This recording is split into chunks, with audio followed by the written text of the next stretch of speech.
tapi insya Allah sedikit yang penuh dengan berkah dan manfaat. Terutama tadi menyampaikan Allah akan memberi peringatan kepada kita sewaktu manusia sudah tidak mau lagi memperingatkan kita. Jadi kalau sudah manusia yang menasihati, yang memperingatkan kita ini sudah tidak ada atau langka, mungkin kita merasa, loh yang nasihati banyak kok. Banyak yang penceramah, banyak yang nasihati banyak. Tapi subhanallah, penasihat-penasihat itu lain dengan penasihat-penasihat yang dahulu.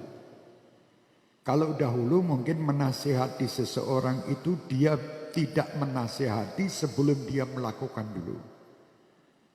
Jadi sebelum misalnya menasihati orang untuk sholat, dia sudah sholat dulu. Dia tidak meninggalkan sholat, dia sholat khusyuk. Setelah dia menjalankan sholat dengan baik, dia menasihati orang. Akhirnya sampai kepada hati manusia yang diajak bicara tadi. Bukan kita menghinakan penasihat-penasihat saat ini, tidak. Semua penasihat insya Allah niatnya baik, kita yakin. Tapi Allah subhanahu wa ta'ala tadi dikatakan Habib Umar yang mengatakan tadi, Habib Umar bin Smith yang mengatakan ini tadi, kalau sudah sedikit orang yang menasihati, ya, di situ timbulnya penasihat-penasihat yang baru. Di antaranya wabah corona ini. Ini penasihat. Subhanallah, kalau kita lihat corona ini, kita tidak tahu makhluknya apa, seperti apa, bentuknya apa, tapi semua manusia seluruh dunia ini tunduk. Disuruh cuci tangan, semua cuci tangan. Subhanallah. Disuruh pakai masker, beli masker kemana pun. Yang nyuruh siapa ini? Mana corona itu? Kan tidak tampak, tidak terlihat. Makanya Allah subhanahu wa ta'ala ini menghina kita semua. Dihina kita oleh Allah. Kamu manusia, jangan merasa sombong kalian. Kalian yang mengatakan mempunyai alat ini, mempunyai senjata ini, tenaga ini dan segala macam, kalah kalian dengan corona yang tidak tampak dan terlihat. Subhanallah. Subhanallah kalau kita lihat ini, Masya Allah. Ya ini tanda sayang loh. Bukan Allah benci ini, tidak. Jangan ada orang yang mengatakan ini karena Allah benci kepada kita. Tidak. Allah tidak pernah benci kepada siapapun. Terhadap yang bermaksiat pun Allah masih sayang. Dengan apa? Diturunkannya peringatan ini tadi. Nah, peringatan ini ada peringatan yang melalui lisan manusia. Ya. Ada yang melalui kejadian-kejadian yang ada. Seperti di Jogja kemarin gunung meletus. Apa namanya? Nyembur. Ya. Terus ada lagi gunung Anak Krakatau apa. Ini peringatan sebetulnya. Karena kita ini sudah lengah dengan peringatan, akhirnya kita anggap itu semua biasa. Gempa bumi, tsunami kan sering sudah. Dianggap biasa. Oh, ini manusia diperingati gini kok enggak berasa. Ditimbulkan satu peringatan yang tidak nampak. Corona. Yang sudah subhanallah itu tsunami yang begitu besar itu kan kelihatan. Mestinya takut taubat, tidak melakukan sesuatu kesalahan lagi. Tapi subhanallah tetap aja. Seakan-akan ini nanti masing-masing cuman membantu yang terkena korban. Bagi-bagi ini, bagi-bagi itu. Seakan-akan ini yang menyelesaikan. Itu bukan penyelesaian. Itu membantu dohir. Hanya untuk membantu tubuh manusia agar mereka supaya sehat karena makan dan ini. Tapi yang penting adalah bantuan batin. Apa? Yaitu tidak melakukan kesalahan.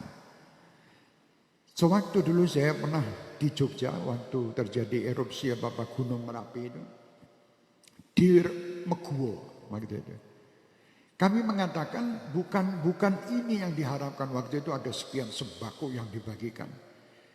Habis sembako juga akan datang lagi peringatan berikutnya. Lah apa yang harus bisa menghentikan misalnya peringatan-peringatan alam ini tadi adalah amal soleh kita. Amal kebaikan kita insya Allah ini yang akan membantu. Tidak turunnya musibah dan bencana ini. Sewaktu umat Islam terutama berbuat baik, menjalankan ketaatan dengan sempurna, tidak mempermainkan Allah dan tidak menyakiti Rasulullah, insya Allah aman. Allah yang jamin. Nanti saya akan bacakan qasidah Habib Abdullah bin Alwi Al-Haddad ini. Ini tadi jadi saya katakan, Masya Allah. Bala itu bala itu umum, semua kena. Tadi seorang alim besar terkena. Jangan dianggap orang yang kena itu terus orang yang jelek, belum tentu. Kadang ada orang yang memang sama Allah dicintai, mendapatkan itu, gunanya untuk apa? Untuk diperjumpakan dia dengan Allah dan orang-orang yang soleh di hari kiamat, apa di alam barzakh itu. Dia dirindukan oleh Allah. Jadi diambil oleh Allah. Dengan jalaran mungkin itu tadi kena bencana atau musibah tadi. Jadi sewaktu corona ini, jadi jangan sampai kalian mengatakan bahwa orang-orang yang terkena corona ini dan meninggal dia orang yang jelek. Tidak. Dia bukan orang dan dia bukan sampah. Sampai saat ini orang-orang pada takut kalau sampai ada orang-orang yang terjangkit corona, ya, dia meninggal dan dimakamkan seakan-akan kampung itu tidak akan menerima. Kenapa kalian tidak menerima? Allah menerima dia. Diambil nyawanya oleh Allah berarti diterima nyawa ini oleh Allah Subhanahu wa taala. Hormati nyawa orang ini. Jangan sampai kalian ini malah justru menolak rame-rame, takut tertular. Jangan takut, diproses dengan proses yang sebenarnya. Tetap prosesnya, oh karena ini orang mungkin terjangkit penyakit corona, ya, terus dia diproses pemakamannya dengan cara yang berbeda. Silakan menurut ilmu kedokteran. Tapi jangan terus kita singkiri mereka. Jangan, dia saudara kita. Saudara sebangsa setanah air juga saudara muslim. Kenapa kita harus singkiri? Seakan-akan najis ini, seakan-akan tidak boleh. Jangan, orang jangan suka begitu. Hormati mereka. Bala itu ya pernah terjadi di zaman Nabi Allah Musa alaihissalam. Waktu itu orang tanya sama Nabi Musa, ya Musa, kenapa Allah turunkan bala sedangkan orang-orang yang baik juga kena? Mestinya kan orang yang berbuat salah itu aja yang kena, yang baik jangan. Mestinya Allah memilih begitu, tapi kenapa yang baik dan yang jelek semuanya terkena? Akhirnya Nabi Musa itu ya waktu itu menunggu berita dari Allah Subhanahu wa taala untuk menjawab jawaban ini. Kejadian di depan Nabi Musa, ini jawaban itu juga terjadi. Alam ini semua adalah jawaban dalam kehidupan. Alam ini kalau kita lihat apa yang ada terjadi di dunia ini sebetulnya jawaban dari amalan kita. Bukan jawaban amalan orang lain kita. Lah di situ Nabi Musa masih duduk ada kala jengking. Apa kala jengking? Kala jengking, kalau bahasa Indonesia apa? Ya kala jengking, ya kala jengking. Scorpion. Nah, bahasa Inggrisnya scorpion. Itu menggigit. Tahu-tahu orang yang di samping Nabi Musa alaihissalam digigit, dipukul, mati. Scorpion ini. Kala jengking. Ya, kala jengking rodok desa, scorpion. Biar orang ketok desa nih ya, scorpion. Hah? Lain. Ya, sing gigit dulu, scorpion. Setelah itu duduk lagi ngobrol, tahu-tahu datang lewat lagi kala jengking. Ada 3 atau 4 lewat. Langsung dikejar sama orang itu, dibunuh. Semua dibunuh. Lah, di situ timbul jawaban. Yang pertama tadi memang betul dia menggigit. Dibunuh. Yang kedua, ketiga belum tentu dia mau menggigit. Juga kebunuh. Jadi ini semua kena.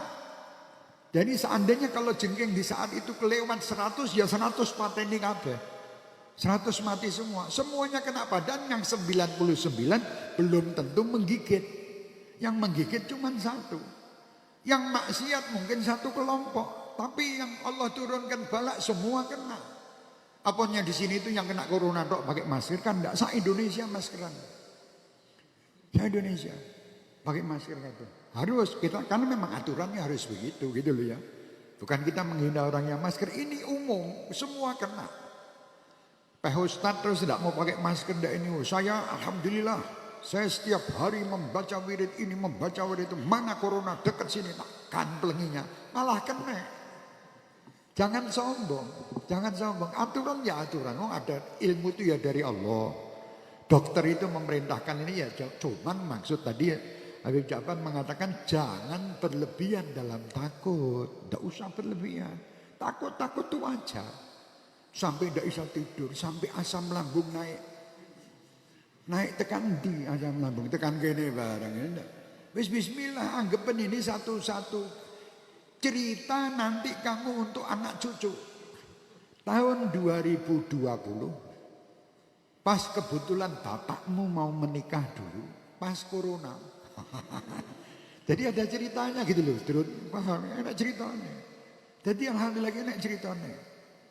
Syukurono, gembira dengan bertaubat. Allahumma ja'al fi ta'atika farahi wa sururi. Gembira terus. Jangan bingung coronanya, bingung kok awakmu ki saiki nyedak terus. Gusti Allah ini seneng. Iki sing tak enteni kata Allah. Ini saya pakai bahasa Jawa, mungkin yang di rumah-rumah tidak paham. Jadi kata Allah itu, orang itu kadang kalau mau didekatkan sama Allah harus diuji ini sih, harus diuji. Ini kalau tidak ada begini, tidak ada orang ribut kepingin ke masjid. Sekarang gara-gara ada corona ini orang geger semua kapan masjid buka. Loh ya, lah lucu kan ya. Dipikir akal nih, oh ternyata Allah pandai betul. Allah memang luar biasa. Ingin manusia itu ada angan-angan ke masjid. Biasanya tidak mau, ada angan-angan. Siapa yang angan-angan Jumatan? Tidak ada. Padahal malah justru orang-orang ini, waduh besok Jumat. Lagi itu dong. Ini tidak malah angan-angan kepingin Jumatan. Angan-angan kepingin terawih. Angan-angan kepingin, oh ini nikmat ya Allah. Luar biasa. Terima kasih ya Allah. Engkau telah memberi ilmu yang luar biasa. Yang tidak kita dapatkan dari kitab-kitab ini. Dapatnya dari kejadian ini. Bala ya'um. Semua kena. Ya semua kena. Nah supaya tidak menjadikan kita ini menjadi sebab turunnya bala, lah kita taubat gitu loh. Jangan sampai bala itu karena kita turunnya. Kenapa? Karena Allah itu tidak suka sama orang-orang yang makan riba. Ya berhenti. Jangan terus kemana-mana, riba aja terus. Akhirnya juga tidak akan selesai. Karena riba ini musuh Allah. Rentenir ini musuhnya Allah. Pasti Allah akan hancurkan mereka. Ini dengan corona aja entek ludes kabeh. Rentenir yang bawa kitab catatan manakib orang utang. Itu kan manakibnya orang utang dari rentenir. Wes bulan bin bayar sak meniki orang ini. Ini remuk semua sekarang. Dan dia orang yang paling tidak bisa tidur. Tidak bisa tidur. Mau tidur piye manakib dikembel terus taruh bawah bantal. Dan setiap saat ini luar biasa. Orang yang punya utang kalau ditagih alasannya juga luar biasa. Corona. Lah ini kan luar biasa tuh. Jadi Allah ini memberi kenikmatan bagi orang-orang yang punya utang. Yang punya utang semua. Utang riba maupun tidak utang riba. Tenang saja. Anda saya bantu untuk alasan.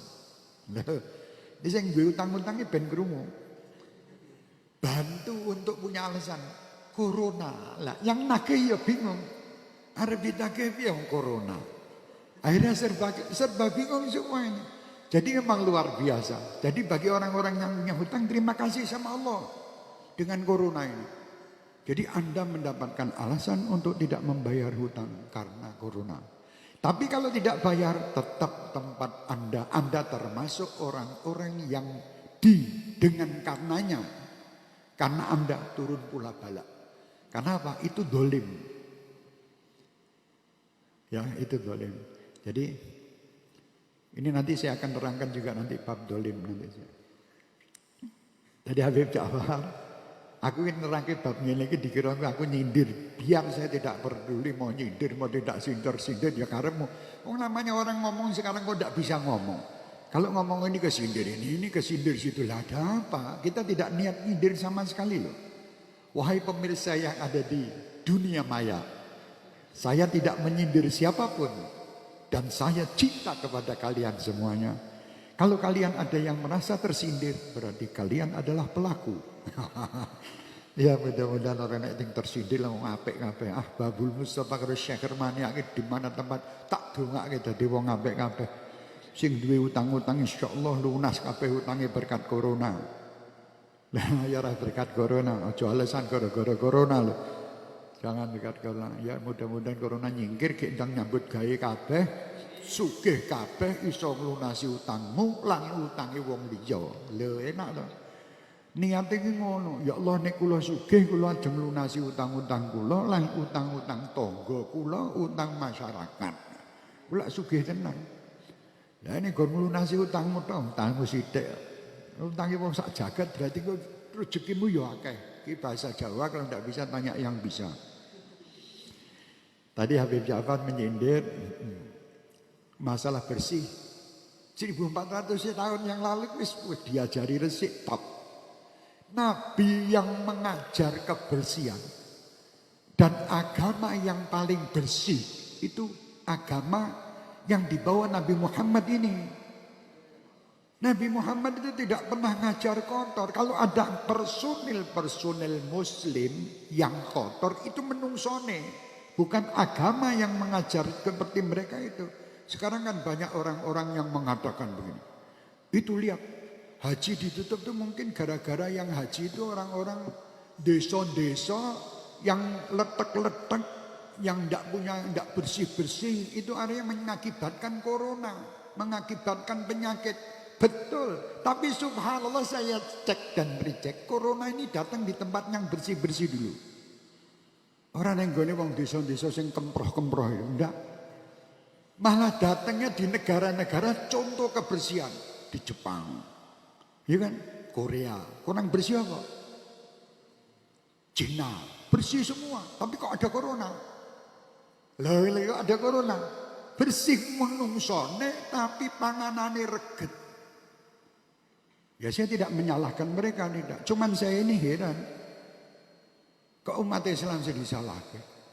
Islam itu, hei wong Islam. Islam itu pertama yang mengajar kebersihan Nabi Muhammad sallallahu alaihi wasallam. Nabi Muhammad ini ngajar bagaimana cara istinja. Istinja mudeng-deng, orang paham ya. Wawe. Ya. Al cebo'u wal cebo'at.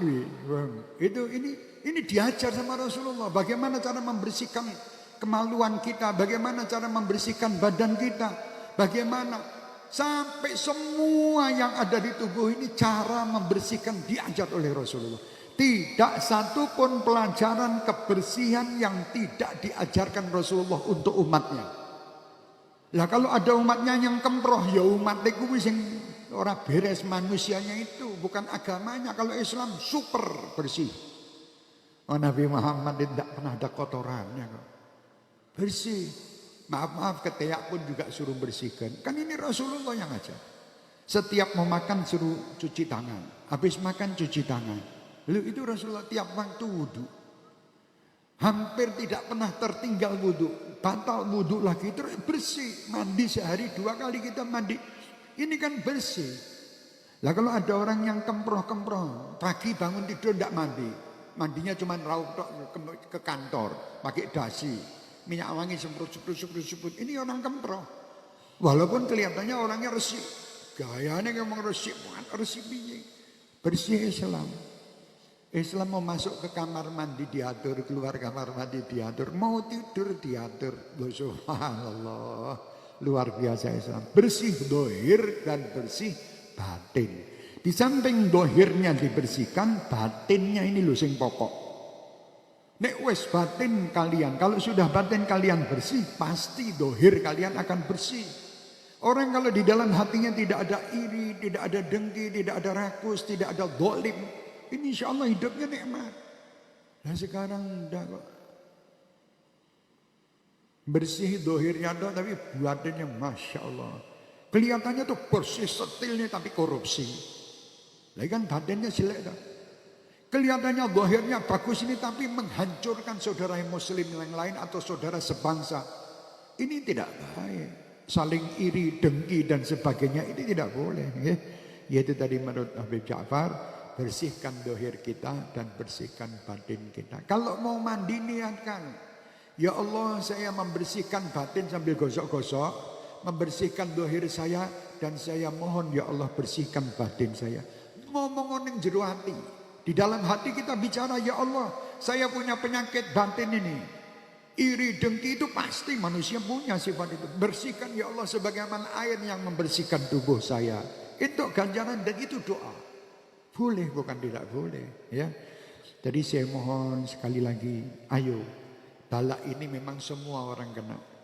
Tapi tetap saya berharap semua Syekh Hermania, Ahbabul Mustafa terutama, dan semua kaum muslimin muslimat dan semua bangsa bangsa Indonesia yang saya cintai ini, mari kita sama-sama berjuang untuk melawan virus corona ini.